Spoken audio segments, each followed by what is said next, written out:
Welcome back, my DIY nomads. We are back again for another episode on the Mercedes Sprinter conversion. We are looking at, basically you see behind me, this is the wheel arch tank. You see that there's already this stuff done.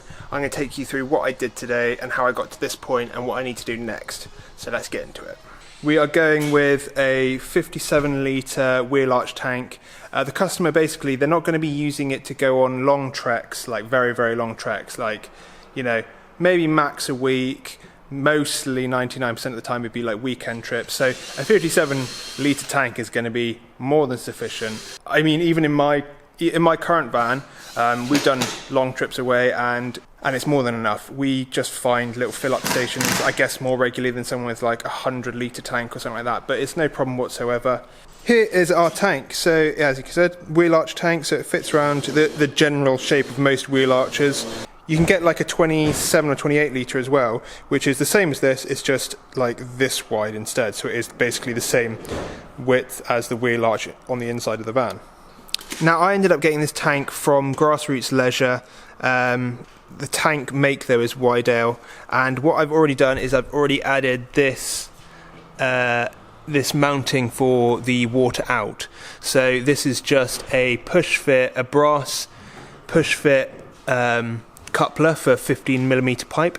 An important thing to remember is I have used PTFE tape to ensure a proper watertight seal. On anything threaded like that, I'd recommend using PTFE tape because it does help just make sure there's like definitely not going to be any leaks. But other than that connection, we've got a bunch of like built-in bolting spots for the brackets to mount to the wall, and this one extra, I mean much larger hole, and that I guess you could use to access it to clean it out. But we need to do a few modifications to this tank to make it suitable for our van. Off of the pump there's going to be two pipes, so one which will go straight to the cold water tap on the sink. That's just your general washing up tap. We're not going to have a hot tap, we're not going to also have hot and cold water for the sink.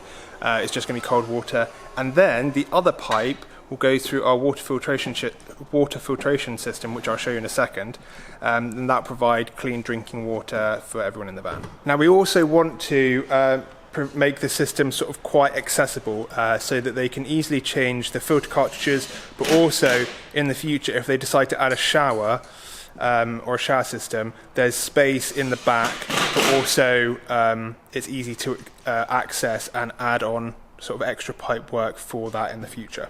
This is our two-stage water filtration system.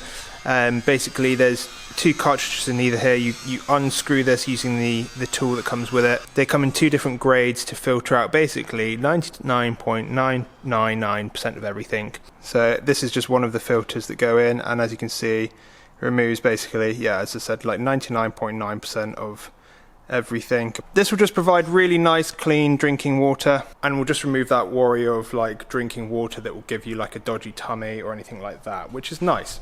Right now though, we can add in the tank sender probe.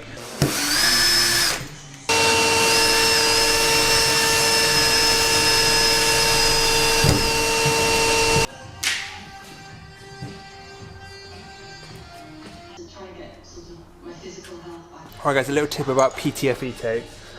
Basically you have to put it on in a certain orientation around the thread. So let's take this nut and bolt. I'm putting on this nut and it's turning clockwise to tighten up, right? So what I want to do when I'm thinking about that is you want to wrap the PTFE tape around the bolt in that clockwise motion, because when you break that bit off, when you break off the bit on the end there, it's still going to have an end, and if you tighten it over that and you follow the rotation, it will continue to like tighten the PTFE tape onto the bolt. Now if you do it the other way,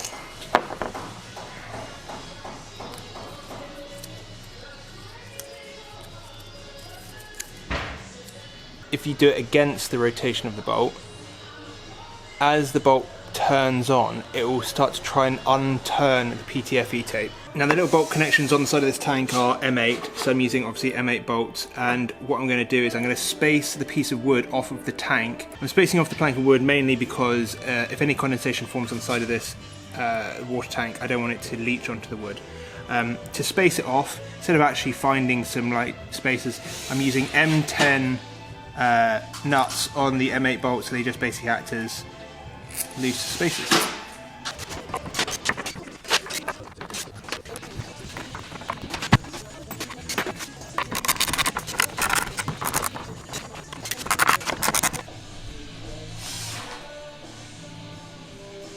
Perfect. So even though the tank is bulging, I space it off enough so that the plastic doesn't touch the wood. Now I can use this surface to mount the water filtration tanks, so that when you come into the back of the van, it's right there in front of you, really quick and easy to change, and just makes life a lot easier. So now that we're to this stage here, I've got obviously the filtration with the water point coming out, ready to go for a pump to be mounted here.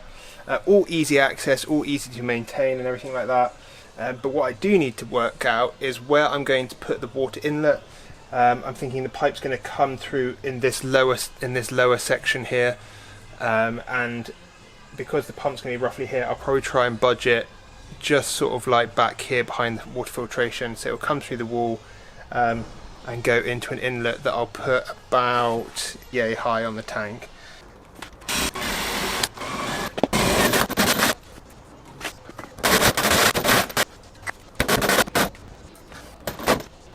We are through, and there's the hole coming through the wall there, just in the right position, which is great. Can we also appreciate this custom little cheeky wheel arch that Ben did to support the tank?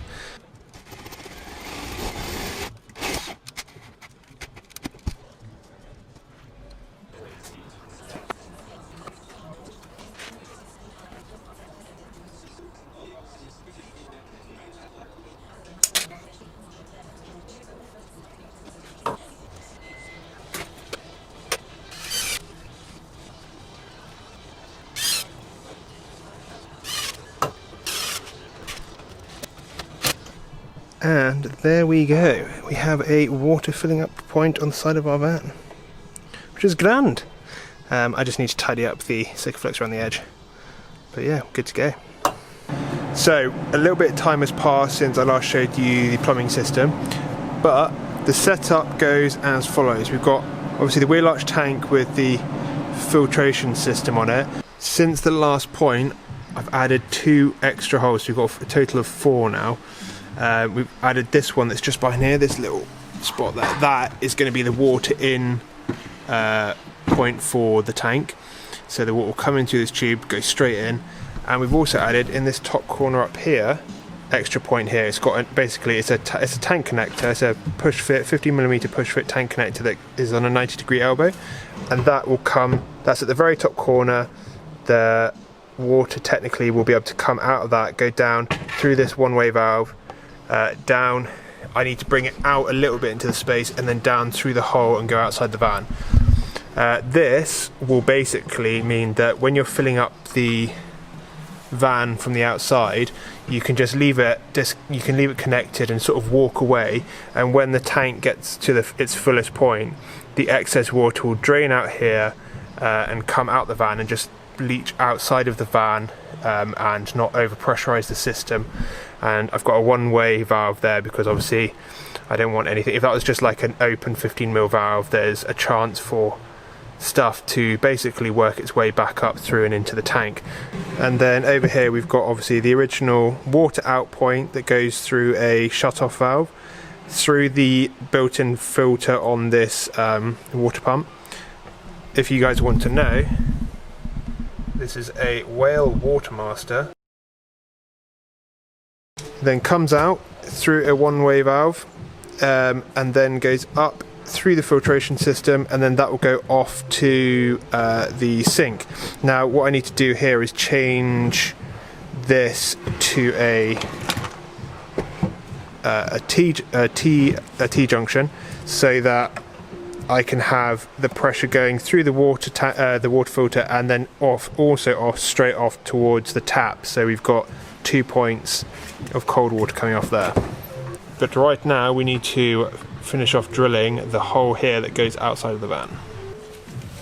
By the way, so you guys already know, I have already drilled a pilot hole to check where it comes out of after doing it, like quite a lot of extensive measuring, so this comes out in the right spot.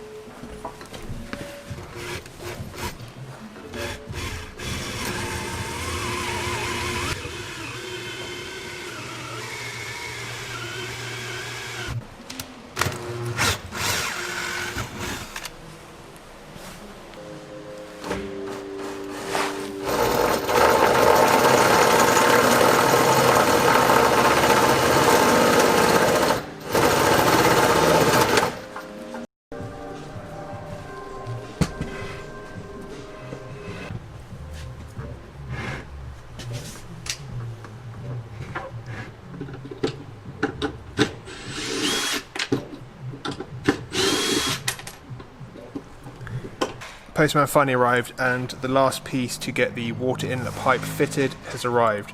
Now I was actually going to do the majority of the van in this sort of blue and red sort of like 12mm pipe, but actually getting all these attachments is much more of a faff than it is to get the 15mm, so the only thing that is 12mm is the water inlet, because the water inlet pipe was in 12mm. It would only take 12mm pipes, so other than that, everything else is going to be 15mm, because I can just get it from the local screw fix, like all the push fit stuff, which is really handy.